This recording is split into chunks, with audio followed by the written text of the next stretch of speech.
大家好，我係九龍豪宅 Catherine Go，今日為大家介紹就係窩打老道加多利豪園嘅單位。依家我哋一齊嚟望下。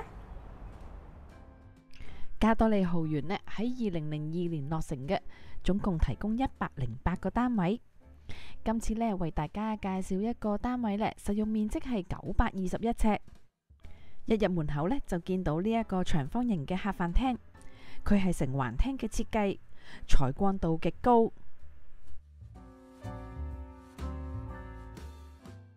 單位呢係附設露台嘅，依家就係從呢一個露台嗰度可以望到出去呢。從加多利山豪宅區嘅低密度住宅，一路去到何文田區一帶嘅遠景都可以望到。單位呢係屬於3房間隔嘅，首先就係望下主人房。主人房嘅窗呈 L 型嘅，可以望到成個加多利山嘅低密度住宅。主人房呢都做咗兩邊嘅入牆櫃。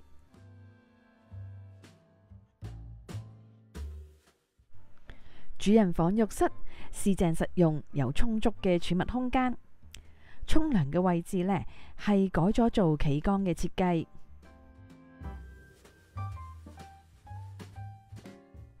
另外兩間客房嘅面積，大家都係差唔多。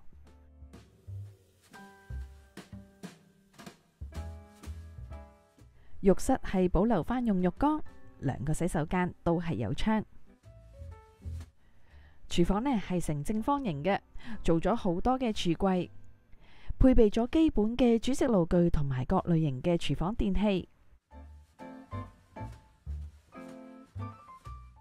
廚房裏邊仲有一個工人房嘅，工人有佢自己休息嘅地方同埋獨立洗手間。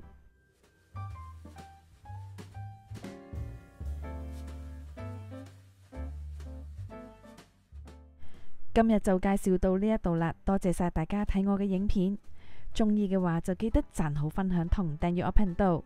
下條片見，拜拜。